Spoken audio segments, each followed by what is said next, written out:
यावेळची विधानसभा निवडणूक ही फार वेगळी आहे। एकीकडे अस्तित्वाची लढाई आहे तर दुसरीकडे वर्चस्वाची लढाई पाहायला मिळते। पण या लढाईमध्ये अनेक दिग्गजांची धाकधूक मात्र वाढलेली आहे। आता पुणे जिल्ह्यात पाहूया, जुन्नरमधून राष्ट्रवादी शरदचंद्र पवार पक्षाचे सत्यशील शेरकर यांना फटका बसण्याची, विजयी होण्याची या ठिकाणी शक्यता वर्तवली जाते। तर जुन्नरमध्ये राष्ट्रवादीच्या अतुल बेनकेंना फटका बसण्याची शक्यता आहे। आंबेगावमध्ये राष्ट्रवादी शरदचंद्र पवार पक्षाचे देवदत्त निकम विजयी होण्याची शक्यता आहे। तर आंबेगावमध्ये राष्ट्रवादीच्या दिलीप वळसे पाटलांना फटका बसण्याची चिन्ह आहेत। शिरूरमध्ये येऊया, शिरूरमध्ये राष्ट्रवादी शरदचंद्र पवार पक्षाचे अशोक पवार विजयी होण्याची शक्यता आहे। तर राष्ट्रवादीच्या ज्ञानेश्वर कटके यांना फटका बसू शकतो।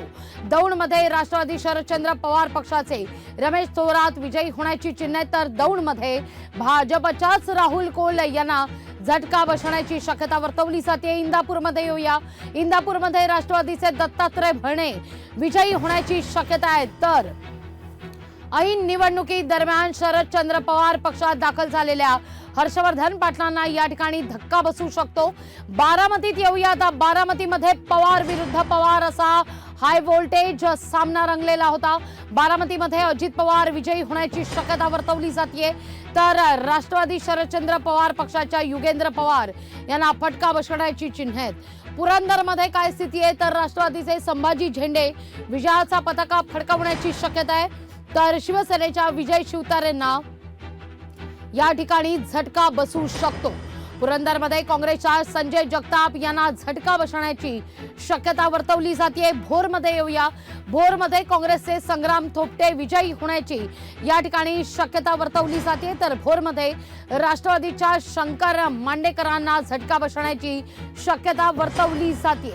चिंचवडमध्ये भाजपचे शंकर जगताप विजयाचा पताका फडकवण्याची शक्यता आहे। तर चिंचवडमध्ये राष्ट्रवादी शरदचंद्र पवार पक्षाच्या राहुल कलाटे यांना फटका बसण्याची चिन्ह आहेत। भोसरीमध्ये भाजपचे महेश लांडगे विजयी होण्याची शक्यता आहे। तर या ठिकाणी राष्ट्रवादी शरदचंद्र पवार पक्षाच्या अजित गवाणेंना फटका बसण्याची चिन्ह आहेत। पिंपरीमध्ये राष्ट्रवादी शरदचंद्र पवार पक्षाच्या सुलक्षणा शीलवंत विजयी होण्याची शक्यता वर्तवली जाते। तर पिंपरीमध्ये राष्ट्रवादीच्या अण्णा बनसोडे यांना फटका बसण्याची शक्यता आहे। पुणे शहरात आता येऊया, पुणे शहरात काय परिस्थिती आहे पाहूया। शिवाजीनगरमध्ये भाजपचे सिद्धार्थ शिरोळे विजयी होण्याची शक्यता आहे। तर शिवाजीनगरमध्ये काँग्रेसचे दत्तात्रय बहिरट यांना पराभव पत्करावा लागू शकतो। कोथरूडमध्ये भाजपचे चंद्रकांत पाटील विजयी होण्याची शक्यता वर्तवली जाते।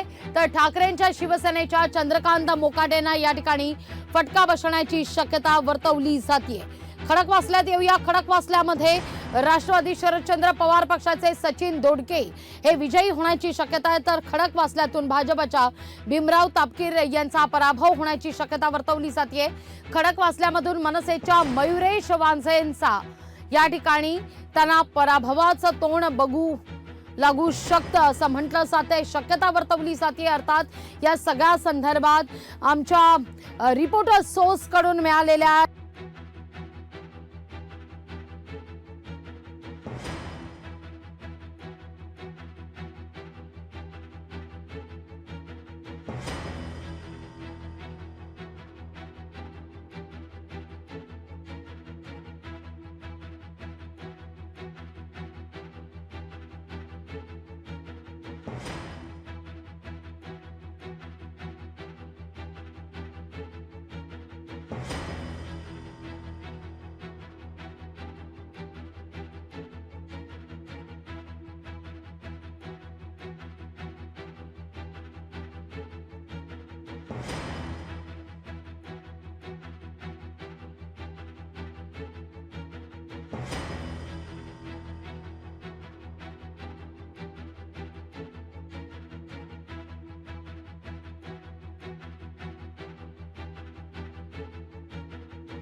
लोकशाही मराठी ऐका, पहा, जागरूक रहा।